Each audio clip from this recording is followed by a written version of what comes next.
So one of the primary contributions to society, as mentioned, is my work as a pediatric endocrinologist doing type 1 diabetes. As an endocrinologist, I'm a hormone specialist, and my research primarily focuses on type 1 diabetes. For those who don't know about type 1 diabetes, generally when people eat food, their gut absorbs the food, specifically the carbohydrates, and they use that as a source of sugar and a source of energy. When that happens, your body releases insulin, which actually allows you to utilize the sugar that you just ate as a source of energy. For people who have type 1 diabetes, their body has an autoimmune condition that actually attacks parts of the pancreas that produces insulin, and they're not able to utilize that sugar. So the sugar builds up in their body, and they can get very sick from that. Just from constantly having high levels of blood sugar in your body, it can affect their end organs such as their eyes, their heart, their kidneys, their nervous system, and it's one of the main causes for morbidity and mortality for people with type 1 diabetes. My research has focused on a new cell that we actually discovered. We call it the X cell. What makes this cell special is that on the B cell receptor of it, there's a part of it, the CDR3 region, that actually imitates insulin. And the thing about it is that it is about 10,000 times more potent in stimulating diabetogenic cells, immune cells, to actually attack the pancreas. So we think it's this cell that's actually causing diabetes in people. So right now we're working on ways to target that cell to possibly prevent people from developing type 1 diabetes in the future.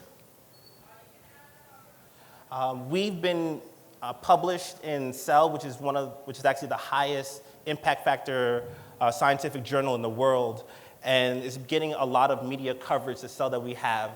And we hope that we get the word out there, and with more research that we've actually been collaborating with other people, we're getting closer and closer every day to possibly finding a cure for type 1 diabetes and possibly preventing people from developing it. But outside of this, one of the things that I think really makes me a dome or dozen is my need to serve. One of the things I love about being a physician is that, as a physician scientist, is that as a physician, I'm able to help my local community. But as a scientist, I'm able to potentially help the world.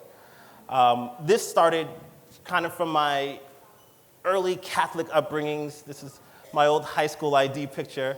I went to a Jesuit school where our motto was, you have to be a man for others, leave your comfort zone, get out there and help people. And that's something that I took with me when I went to Notre Dame and when I became a physician. Ad majorem Dei gloriam, for the greater glory of God.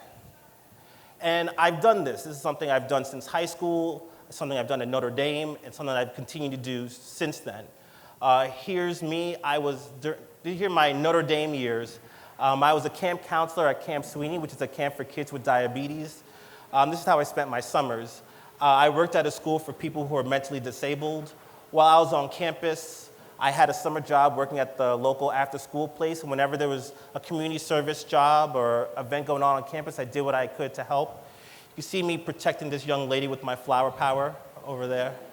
After I graduated Notre Dame, I went to med school and residency. I did a service trip to Honduras. You see me hanging out with mi gente over here. I also did mission trips to Nigeria as well. I also did advocacy trips to Nigeria as well, so I spoke with senators and House of Representatives doing what we can to improve healthcare in Nigeria. And as she mentioned already, here's me at the Loyola Early Learning Center with the 2- and 3-year-olds who we give help to. The Wish List Depot, I'm donating some things, school supplies for the school kids over there. Mentoring the 4th and 6th graders at the end of, I usually go to their school to mentor, but then at the end, I bring them to Hopkins and I show them a tour of the hospital so that way they know all the stuff that they can do when they grow up. And outside of that, just any opportunity that I can. Here I'm giving a keynote speech to some high school kids interested to go into the medical field. So I'm always doing what I can to serve. And I don't want to speak for everybody, but I want to at least say that this has not been an easy road. It's not something that you just, get up, I'm naturally talented, and I do all this awesome stuff. This was very difficult for me. I do not sleep much at all. And I faced a lot of, at the time, what seemed to be insurmountable hurdles. Self-doubt, anybody who's trying to achieve in their life, you'll have people from the outside telling you that you can't do it, that you're not good enough.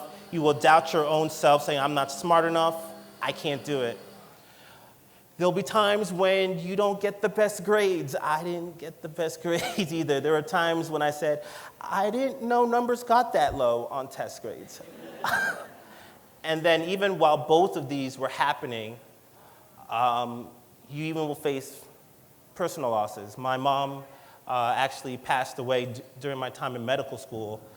Actually, as I was taking a course that I was not doing so well in, and I had to do well on this test, or I could potentially have to repeat a year of medical school. But I used that as strength to go forward, because I knew that if I didn't do well on this test and had to repeat a year, my mom would just turn in her grave. And I use that as a source of power, her strength to get through fighting breast cancer, to say, if my mom was able to do that, then I should be able, there's nothing that I can't do. And I want to let you know that anybody that's going through that tough time, it is definitely worth it. There is light at the end of the tunnel. I'll let you read all of that yourself. But when I think about my path, in all honesty, I don't think I would change a thing. Even though I don't sleep much at all, I'm constantly in the lab, I'm constantly seeing patients. Seeing the looks on my patients' faces when I go interact with them makes it all worth it. I may be up all night answering calls from hospitals and worried parents, but at 7 o'clock, I am ready and excited to get back in the hospital to see these little kids. And over here, this is one of the stories that really stick out to me, is this mom who told me her daughter loves going to her appointments with me. Even though with diabetes, you have to give yourself injections several times a day, every day. The best part about her having diabetes is that she gets to see me.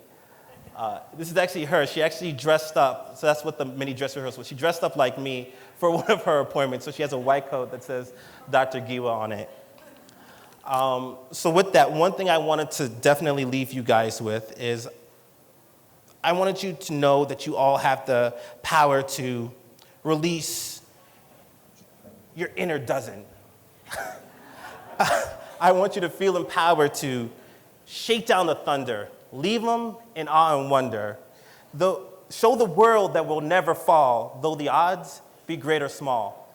Because we are fighters, fighters of self-doubt, injustice, fighters for the impoverished, fighters of the evil Team Rocket. We are fighters. We are the Fighting Irish. Thank you.